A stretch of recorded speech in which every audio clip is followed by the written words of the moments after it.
우리 계속해서 하나님께서 이스라엘 백성들을 돌보신 이야기를 함께 나누고 있습니다. 이 구약 이야기가 하나님께서 이스라엘 백성들에게 얼마나 큰 은혜를 주기를 원하시는지, 하나님의 왕국을 얼마나 복되게 세워가기를 원하는지, 그 이야기가 오늘 우리에게도 전달되어져서 구약의 이스라엘 왕국이 오늘 교회다, 이스라엘 백성이 오늘 성도다라는 걸 우리가 잘 알고 있습니다. 그래서 이 말씀들을 보는 가운데 오늘 우리의 삶에 하나님께서 어떤 은혜를 주시는지 오늘도 잘 찾아낼 수 있기를 다시 한번 주님의 이름으로 축복합니다. 지난주에 회복에 대해서 이야기하면서 이스라엘 백성들이 북이스라엘이 멸망하고 남유다가 멸망했지 않습니까? 그러고 나서 이제 다시 회복하는 것, 포로에서 돌아가는 이야기, 그 이야기하면서 하나님의 회복은 뭐로 시작한다 그랬죠? 감동. 하나님께서 고레스 왕을 감동시키고 붙잡아두는 고레스 왕, 그리고 이스라엘 백성을 감동시켜서 결국은 이스라엘 백성들 하여금 포로에서 귀환할 수 있도록 그렇게 만들어 가셨다는 이야기를 했습니다. 그렇게 여러분, 스룹바벨을 중심으로 이제 1차 포로 귀환이 되어진 거죠. 그때에 성전을 건축하는데요 22년이 걸렸습니다. 22년간 성전을 건축하고 성전이 완공이 된 거죠. 자, 그리고 나서 이제 여러분, 방금 우리가 에스라 7장을 읽었는데 이 에스라 7장의 이야기는요, 성전이 완공되고 나서 60년이 지난 이야기입니다. 몇 년요? 60년. 성전을 완공하는데 몇 년이 걸렸다 그랬죠? 22년. 약 80년의 1차 포로 귀환 이후에 이제 2차 포로 귀환이 일어난 겁니다. 자, 근데 여러분, 성전을 짓고 나서 60년이 지났으면 그들의 감동은 그대로 살아있을까요? 여러분, 이사하고 새 집에 들어가면 며칠 지나면 감동이 깨지죠. 서서히 이제 무뎌지지 않습니까? 그 감동이 사라지고 한 달을 일하는 이야기를 제가 많이 들었습니다. 새 집에 들어가면 한 달 지나고 나면 이제 감동은 좀 없어지고 그냥 밋밋해진다. 이스라엘 백성들이 여러분, 성전을 건축했습니다. 그렇게 소망하던 성전을 건축합니다. 그러고 나서 60년이 지났는데 그들의 감격은 사라지고 또 힘들어하는 그런 상황들이었습니다. 하나님의 백성답게 살지를 못하는 거죠. 이게 여러분 사실 그때나 지금이나 우리의 과제입니다. 우리 하나님의 구원의 백성인데 하나님의 은혜를 누리면서 이 땅을 살아가는데 이 은혜가 유지가 잘 안 된다는 겁니다. 방해를 너무 많이 받습니다. 어제 은혜 받은 것 같은데 오늘은 사라져버리고, 어제는 천당을 느낀 것 같은데 오늘은 지옥을 경험하고 있고, 이게 오늘 우리들의 삶이죠. 그때나 지금이나 우리의 과제, 하나님 백성답게 어떻게 살까, 이것들을 방해하는 것을 어떻게 이겨낼까라는 겁니다. 자, 여러분, 이렇게 정말 중요한 이 시기에 이스라엘 백성들에게 가장 필요한 게 뭔지 압니까? 말씀입니다. 하나님의 말씀. 여러분, 저 지난주에 하나님의 말씀이 우리 인생의 설계도다라는 말씀을 드렸죠. 그래서 이 설계도대로 인생을 지어가야 된다. 그래서 말씀을 잘 살펴야 된다. 그 이야기도 함께 나눴었습니다.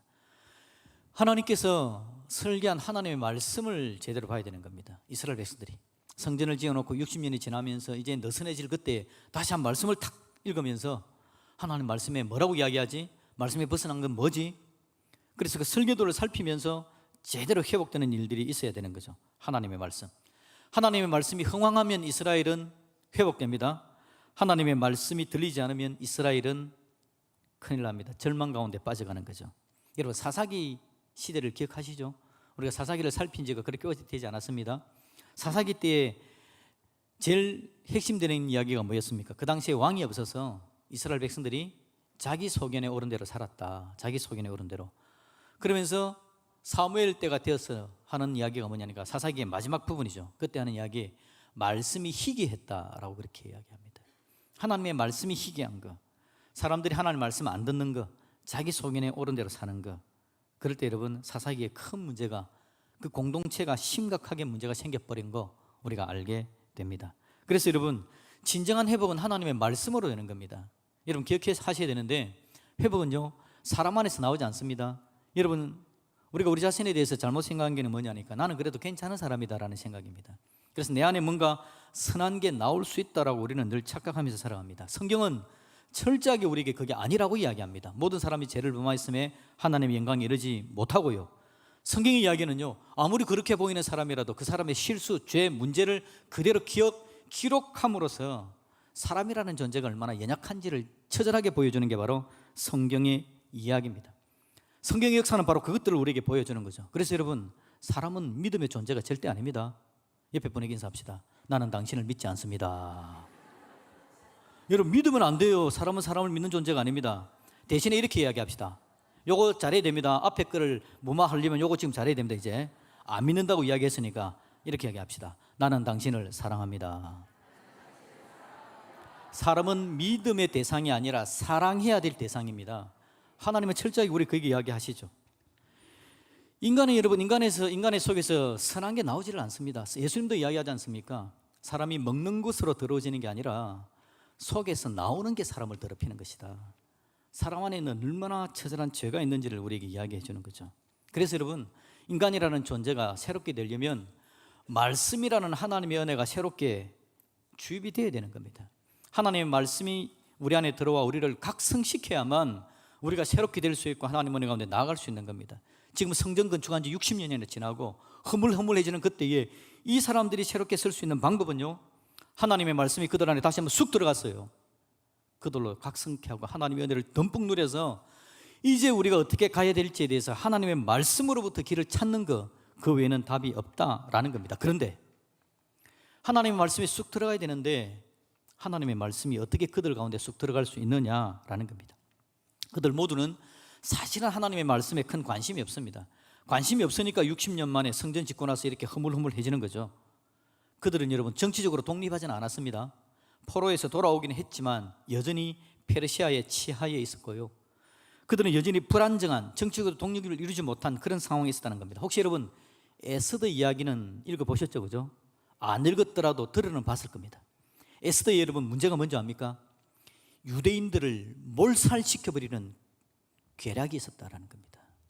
하만이라는 사람, 아각 사람 하만이라는 사람, 아말렉 족속입니다. 아말렉 족속은 옛날부터 이스라엘 백성들이 출애굽할 때부터 이스라엘을 괴롭혔던 민족인데, 이 아각 사람 하만이라는 사람이 그 당시에 왕의 총애를 받고 있었죠. 페르시아 왕의 총애를 받고 있던 이 하만이 괴략을 부려서는요, 이스라엘 유대인들을 몰살시켜버리는 계획을 한 이야기입니다. 에스더스 이야기는. 근데 그 계획 속에서 하나님께서 은혜로 에스더로, 그리고 에스더의 삼촌인 모르드게가 함께 하나님 은혜 가운데 나아가서 그 사건을 역전시키는 이야기가 에스더스 이야기 아닙니까? 여러분, 그 배경을 보시라는 겁니다. 에스더의 배경, 이스라엘 백성들을 죽이려는 계략이 난무하던 때입니다. 지금 여러분들이 살고 있는 것과 마찬가지죠. 여러분들이 하나님의 사람으로 살려고 그러는데 아무도 여러분이 하나님의 사람으로 사는 거 안 도와줍니다. 하나님의 사람으로 살려고 그러면 발 걸고 문제 일으키고 하나님의 은혜와 능력을 누리지 못하게 하는, 오늘 우리와 똑같은 상황. 그러니 여러분, 이 도와주지 않는데 말씀을 붙들고 하나님의 사람으로 서기가 어려운 겁니다. 정말 아슬아슬한 일들이 연속적으로 이어져가는 이때에 이럴수록 하나님의 말씀으로 각성되어야 되지만, 말씀의 은혜가 들어와서 일으키는 것 외에는 답이 없지만 그 답을 붙들고 말씀으로 나아가기는 너무 힘들다, 너무 어렵다라는 겁니다. 대부분의 사람들은 이 절대적인 해결책을 놓고도 하나님 은혜 가운데 나가서 말씀에 자기 자신을 내려놓는 걸 하지 않습니다. 자기 자신의 방법을 찾아가다가 지쳐버리고요, 자기 스스로 만족해서 이 정도는 됐다라고 또 널브러져 버립니다. 하나님의 백성의 삶을 놓쳐버리기가 일수인 게 바로 이 당시 사람들의 이야기고 오늘 우리의 이야기입니다. 가장 필요한 이때에 하나님의 말씀이 지금 전달되어야 되겠는데 하나님의 말씀을 어떻게 전달할까라는 거죠. 여러분, 사탄은 집요하게 방해합니다. 정말 집요하게 방해합니다. 그들 마음에요, 성전을 지었으니까 됐잖아. 22년간이나 성전 짓는 시간이 걸렸는데 성전을 지었으니까 됐지. 이제 성전 지었으니까 이 험하고 어려운 세상 속에서 우리 각자의 삶을 살자라는 생각을 가지는 겁니다. 성전이 있으니까 됐다라는 생각을 가지는 거죠. 그런데 여러분, 북이스라엘이 멸망하고 남유다가 멸망할 때 그들에게 성전이 없었습니까? 성전이 있었죠. 오히려 성전이 그들의 방해물이 되어집니다. 그들은요, 이렇게 이야기합니다. 선지자들이 와서 하는 이야기가, 여러분들, 우리 하나님 말씀 안 들으면 멸망합니다. 하나님이 벌 줍니다. 하나님 말씀 들어야 돼요. 하나님께서 하시는 말씀을 듣고 우리가 그 말씀에 순종해야 됩니다. 하나님이 우리에게 하나님을 사랑하세요, 이웃을 사랑하세요라고 이야기했잖아요. 하나님을 더 사랑해야 되고 이웃을 돌아봐야 됩니다. 여러분, 주위에 있는 가난한 자, 과 과부, 힘들고 어려운 자들을 돌아보고 함께 사랑해야 됩니다 라는 이야기를 선지자가 들려줍니다. 그럼에도 불구하고 그들은 하나님을 사랑하지 않아요. 이웃을 사랑하지 않습니다. 부자들이 가난한 자들을 더 착취합니다. 문제가 너무 많아요. 그런데도 그들이 이렇게 이야기합니다. 우리는 멸망하지 않아. 왜냐하니까 우리에게 성전이 있잖아. 우리가 하나님의 구원의 백성이잖아. 우리는 선민이기 때문에 절대 멸망하지 않아 라고 그렇게 말을 하는 겁니다. 그러니 하나님께서 선지자를 통해서 뭐라고 이야기합니까? 누가 가서 저 성전의 문에다가 좀 대못을 박아버려라. 아무도 와서 이 성전 안에서 종교적인 행위를 하지 않도록, 하나님을 사랑하는 마음도 없으면서 하나님이 시키는 말씀에 대해서 순종하는 마음도 없이 이웃을 사랑하지도 않으면서 성전이 있기 때문에 멸망하지 않는다고 이야기하는 저들의 이야기가 정말 지겹구나. 저들의 재물이 나는 싫다. 그러니 누가 저 성전 문을 좀 못으로 박아버려라. 하나님께서 그렇게 이야기한다고요. 성전이 없어서 멸망한 게 아닙니다. 지금 스룹바벨 성전을 지어놓고 그들은 성전이 있기 때문에 이제 우리는 문제가 없을 거야, 이 사탄의 이야기를 또 마음에 듣는 겁니다. 그리고는 말씀에 관심이 없는 거죠. 여러분, 성전이 없어서 멸망하는 게 아니라 말씀이 없으면 멸망을 하는 겁니다. 오늘 우리가 예배를 안 드려서 문제가 없는 게 아니라 예배를 드리더라도 말씀을 안 들으면 오늘 우리 삶 가운데 어려움이, 하나님 인도를 누리지 못하게 되는 겁니다. 여러분, 우리가 교회 나와서 하나님 말씀을 듣는 거 얼마나 중요한지 모릅니다. 여러분의 교회 나오는 행위가 종교적인 행위가 되지 않으시기를 주님의 이름으로 축복합니다. 종교적인 행위가 되지 않는다라는 말은 어떤 말이냐? 하나님의 말씀을 듣고 하나님의 말씀이 내 안에, 내 가슴에 들어와서 내 인생이 하나님의 말씀대로 움직이는 삶을 이야기하는 겁니다. 하나님 사랑, 이웃 사랑이 내 안에 쑥 들어와 내가 어떻게 하나님을 사랑할 수 있으며 내가 어떻게 하나님 말씀대로 이웃을 사랑할 수 있을까를 고민하는 인생을 이야기하는 겁니다. 여러분, 설교를 들을 때마다 두 가지 기도를 하라 그랬죠. 첫 번째는 뭡니까? 오늘도 하나님의 말씀이 내 귀에 들리게 하시고 내 가슴에 내려와 자리 잡게 하여 주시옵소서. 이게 첫 번째 기도입니다. 두 번째 기도는요, 그 하나님의 말씀대로 순종하게 하여 주시옵소서. 이게 여러분, 오늘 하나님의 말씀이 내 안에 들어오는 걸 이야기하는 겁니다. 하나님 앞에 나오나 말씀을 듣지 않는 종교적인 행위는 하나님과 거리가 먼 겁니다. 너 누구니? 하나님께서 그렇게 이야기합니다. 제가 예배를 드렸잖아요. 무슨 예배? 네가 내 말을 들은 적 있니? 내 말에 감동된 적이 있니? 내 말에 순종한 적이 있니? 내 말을 듣고 내 말대로 한번 움직여서 본 적이 있니? 하나님 지금 이걸 우리에게 이야기를 하는 겁니다. 말씀을 배우고 말씀을 듣고 말씀을 가슴에 새기고 말씀대로 순종하고 그 말씀을 통해서 하나님과 교감하면서 하나님의 백성으로 하나님과 교제하는 삶, 이것이 오늘 우리 가운데 일어나야 되는데요, 이게 여러분 참 가깝고도 먼 이야기입니다. 가깝지 않습니까? 오늘 여러분들은 설교를 듣고 있고 오늘도 우리는 성경책을 들고 하나님 앞에 나왔습니다. 얼마나 가깝습니까? 그런데 너무 멉니다. 이 말씀이 내 가슴에 들어오고 이 말씀대로 내 삶이 움직여져 가는가, 너무너무 멉니다. 가깝고도 먼 이야기, 이게 하나님 말씀 듣는 이야기입니다. 오늘 이스라엘 백성들, 성전이 건축되고 나서 60년이 지나서 허물허물해진 그들에게 하나님은 말씀을 쑥 그들에게 밀어넣어서 말씀의 은혜를 누리면서 다시 한 번 더 회복시켜 주기를 원하는데요, 하나님께서 이 일들을 어떻게 하실까요? 여러분, 참 감사한 건 가깝고도 먼데 한 번씩 하나님께서 우리에게 은혜를 주셔가지고 나는 별로 은혜를 받고 싶은 마음도 없는데 하나님이 은혜를 밀어 넣어가지고 그냥 은혜가 되는 일이 있는 것이 얼마나 감사한지 한번 따라합시다. 하나님 감사합니다. 하나님이 억지로라도 그냥 은혜를 한번 밀어씩 밀어 넣어주셔서 참 감사합니다. 우리 하나님이요, 지금 그 이스라엘 백성들에게 하나님의 은혜를 밀어주기로 하나님께서 계획하시고 그 일을 실행해 나가는 이야기가 오늘 우리가 읽은 에스라 7장의 이야기입니다. 하나님께서 무슨 계획을 어떻게 세우시고 어떻게 그거를 실행해 나가실까요? 하나님의 방법은 한번 볼까요? 하나님께서 지금 말씀이 필요한 이스라엘 백성들에게 말씀을 주기 위해서 준비한 하나님의 방법 6절입니다. 여러분 6절 말씀 한번 같이 한번 읽어봅시다. 6절 시작. 이 에스라가 바벨론에서 올라왔으니 그는 이스라엘의 하나님 여호와께서 주신 모세의 율법에 익숙한 학자로서 그의 하나님 여호와의 도우심을 입음으로 왕에게 구하는 것은 다 받은 자이더니. 아멘. 에스라가 바벨론에서 올라왔답니다. 어디로 올라오죠? 예루살렘으로요. 이런 성경은 예루살렘으로 올라간다는 이야기를 많이 합니다. 왜 그러냐니까 실제 예루살렘이 산 꼭대기에 있기 때문에 그렇습니다. 산, 이 하나님의 성전 산에 있죠. 그래서 올라간다는 이야기를 합니다. 실제 그래서 올라간다는 이야기이기도 하고 하나님의 귀한 뜻이 이루어지는 거 올라간다 그렇게 표현하고 있습니다. 에스라가 바벨론에서 올라온답니다. 하나님께서 에스라라는 사람을 준비시킨 이야기입니다. 어떤 사람이랍니까? 에스라는 하나님의 말씀, 모세 율법을 연구한 학자랍니다. 학자. 하나님의 말씀이 필요할 그때 하나님께서 학자를 데려오는 겁니다. 하나님의 말씀을 연구한 사람입니다. 이 연구한 학자가 올라오는데 여러분 10절에 보니까 10절에 이 에스라가 어떻게 준비됐는지 한번 봅시다. 10절을 같이 읽습니다. 시작. 에스라가 여호와의 율법을 연구하여 준행하며 율례와 규례를 이스라엘에게 가르치기로 결심하였으더라. 아멘. 에스라가 뭐 했답니까? 하나님의 율법을 연구했답니다. 여러분 연구를 하는데 연구는 글로 배우는 걸 연구라고 이야기하죠, 그죠? 여러분 성경은 글로 일단 배워야 됩니다. 그런데 글로만 배워서는 안 됩니다. 그 다음에 뭐 했답니까? 준행하며. 하나님의 말씀은요 글로 배우는 것으로 끝나는 게 아닙니다. 하나님 말씀 들을 때는 두 가지 기도라 그랬죠. 하나님 잘 깨닫게 해주십시오. 그 다음 두 번째는 뭐라고요? 말씀대로 살게 해주십시오. 준행입니다. 준행. 이 에스라가 하나님 말씀을 글로만 배운 게 아니라 말씀을 연구하고 그리고 연구한 그 하나님 말씀대로 준행했답니다.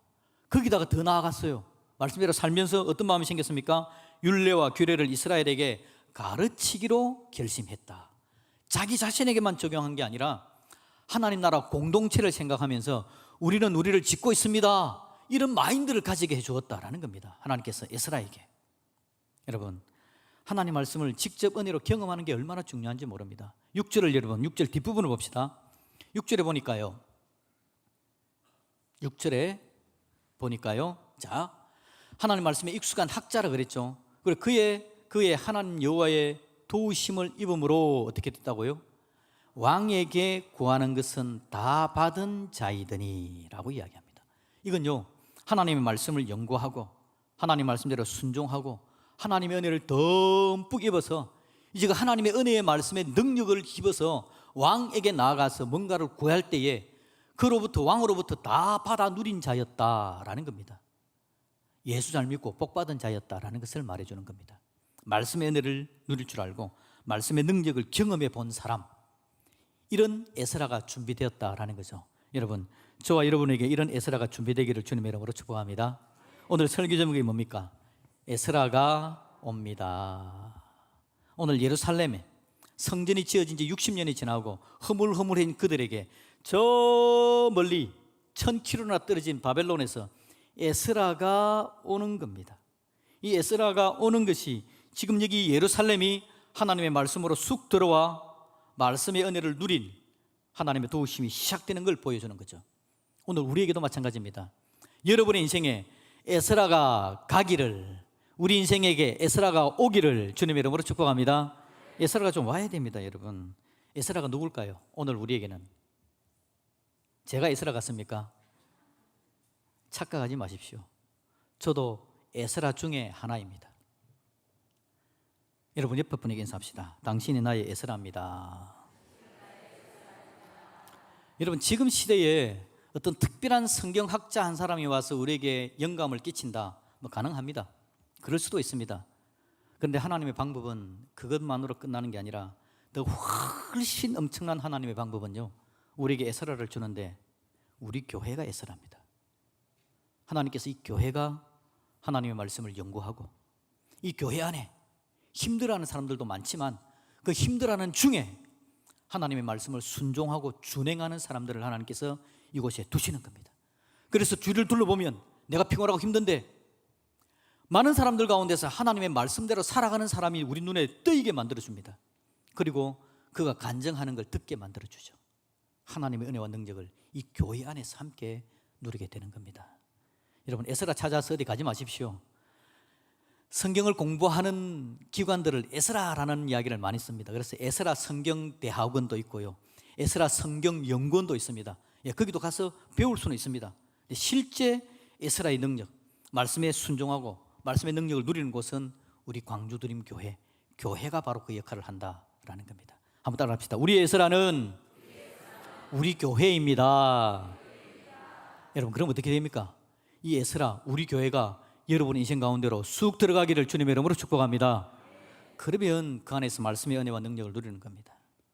그거로 하나님께서 신학대학원을 졸업한 목사님들을 이 교회에 보내놓으시고요, 그들과 함께 말씀의 능력을 계속 누려갈 수 있도록, 그래서 각 성도들이 우리 순장님들을 세우셔서 하나님 말씀을 읽고 준행하고 말씀의 삶을 살아간 그분들이 함께 성도들을 모아서 순모임이 열리는 겁니다.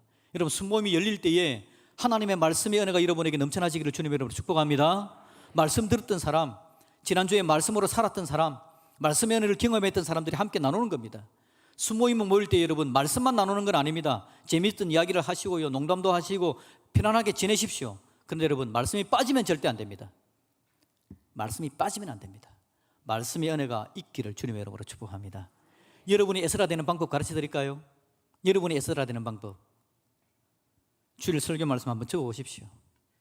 은혜와 감사를 한번 적어보시고, 그래서 내가 어떻게 살까를 한번 고민해 보십시오. 한 주간 살고 나서 다음 주에 순모임 모였을 때에 내가 지난주에 하나님 말씀 듣고 이랬지 않습니까? 지난주 설교 들으면서 회복은 감동으로 시작된다, 그 이야기 듣고 내가 하나님 말씀에 감동하는 사람이 되도록 하나님께 기도하고 이런 삶을 살았는데 하나님께서 에게 이런 은혜를 주셨습니다 라고 말하는 순간 여러분은 순모임 안에서 에스라가 되는 겁니다. 우리 하나님은요, 그런 에스라들을 주위에 세워서 우리로 하여금 하나님의 사람으로 설 수 있도록 그렇게 인도해 가신다라는 겁니다. 자, 여러분, 하나님 말씀 에스라가 준비되어져 있는데 준비된 그것으로 해서 끝나는 게 아닙니다. 오늘 말씀을 한번 보시면요, 여러분 9절을 읽어봅시다. 제가 이번에 1부회 때 설교를 길게 해가지고 결론도 못 맺고 끝냈거든요. 그 악몽이 되살아나고 있습니다. 지금 벌써 시간이 막 흘러가고 있습니다. 제가 마음이 막 조급해지고 있습니다. 9절 봅시다. 9절 같이 읽습니다. 시작.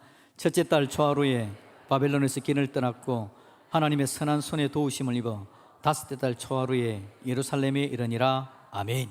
자, 첫째 달 초하루에 바벨론에서 출발합니다. 이 거리가 여러분 1000km입니다. 1000km. 바벨론에서 예루살렘까지 1000km를 오는 겁니다. 네, 하나님의 선한 손의 도우심이라고 이야기합니다. 하나님의 선한 손의 도우심이 아니면 여러분, 에스라가 지금 몇몇 우두머리들하고 같이 오는데요, 이게 될 수가 없습니다. 아까 이야기한 것처럼 여러분, 에스더스의 이야기처럼 유대인들을 싫어하는 사람들이 많습니다. 지금같이 여러분 길이 좋은 것도 아니고요, 동네만 벗어나면 도둑질이 울거리는 세상입니다. 1000km를 오기는 여러분 결코 쉽지 않습니다. 특히나 그들은 여러분 아닥사스다 왕이 줘가지고 그 먼 폐물을 가지고 막 오거든요. 보물을 가지고 있다라는 소문이 터지면 그냥 생명은 끝났다라고 생각할 수 있는 그런 상황입니다. 그런데 여러분, 여기에 뭐라 그럽니까? 하나님의 선한 손의 도우심이라고 이야기합니다. 이 부분이 하나님의 선한 손의 도우심이 얼마나 컸던지 오늘 여러분 마지막 부분 볼까요? 7장 마지막 27절 28절을 같이 한번 읽어봅시다. 7장 27절 28절입니다. 이라고요. 시작. 우리 조상들의 하나님 여호와를 송축할지로다. 그가 왕의 마음에 예루살렘 여호와의 성전을 아름답게 할 뜻을 두시고 또 나로 왕과 그의 보좌관들 앞과 왕의 권세 있는 모든 백성의 앞에서 은혜를 얻게 하셨도다. 내 하나님 여호와의 손이 내 위에 있으므로 내가 힘을 얻어 이스라엘 중에 우두머리를 모아 나와 함께 올라오게 하였노라. 아멘. 이게 여러분 27절에 보니까 우리 조상들의 하나님 여호와를 송축할지어다 라고 27절 앞부분에 이야기하고 있습니다. 우리 조상들의 하나님 여호와를 송축할지어다. 이게 여러분, 에스라가 자기가 경험한 일을 놓고는 하나님의 이름을 높여드리고 찬양할 수밖에 없습니다 라고 이야기하는 겁니다. 하나님께서 이스라엘에게 하나님의 말씀을 전달하기 위해서 자기 자신을 준비시키더니 그 엄청난 길을 걸어오게 하는데요, 하나님께서 도와준 이야기가 7장 전체인데 아까 우리가 읽었던 1장 1절부터 10절까지 읽었고 11절부터 방금 우리가 읽은 27절 앞에 있는 26절까지 11절부터 26절까지는요 아닥사스다 왕이 주변에 자기 신하들에게 조서 내린 겁니다. 공문을 보낸 겁니다. 공문을 보내가지고는요, 에스라가 가는데 아무것도 긁어치지 않도록 만들어 주어라. 에스라가 가서 하나님의 성전을 좀 아름답게 만들어야 될 것 같으니까 보물도 주고 다양한 것들을 주되, 가는 걸음 길에서 아무도 에스라를 긁어치지 않도록 도와주어라 라는 이야기가 11절부터 26절까지의 말씀에 쭉 나오는 겁니다. 하나님의 선한 손의 도움으로 하나님의 말씀 에스라가 예루살렘으로 오는 이야기, 그리고는 그 이야기를 경험하고 나서 에스라가 하나님을 송축했다라고 이야기를 하는 겁니다. 여러분, 제가 앞에 말씀드렸죠. 하나님의 말씀이 가깝고도 멀다라고 말씀을 드렸습니다. 우리 하나님이 에스라를 준비해 놓습니다. 하나님의 말씀인 에스라를 준비해서 우리 인생을 복을 주고 하나님의 말씀으로 채워주기를 원하는데, 우리 인생 여러분, 하나님의 말씀이 가깝고도 멉니다. 참 가까운 것 같은데 이 거리가 1000km입니다. 이 하나님의 말씀이 쑥 내 안에 들어오는데 1000km나 되는 겁니다. 중간에 도둑대도 있습니다. 나를 막고 죽이려는 것도 있습니다. 하나님의 말씀을 왜곡되게 만드는 것들도 있습니다. 이 하나님의 말씀이 내 안에 들어오는데 1000km나 되는 길, 그럼에도 불구하고 하나님의 선한 손의 도우심으로 에스라가 예루살렘으로 쑥 들어왔다면, 오늘 우리 곁에 있는 하나님의 말씀이 살아 역동하고 힘과 에너지를 발휘하여서 우리 인생 가운데 쑥 들어와 우리를 복되게 하는 역사도 틀림없이 있을 줄로 믿습니다. 그걸 기대하면서 하나님 세워져가는 저와 여러분들이 되어지기를 우리 주님의 이름으로 축복드립니다. 아멘.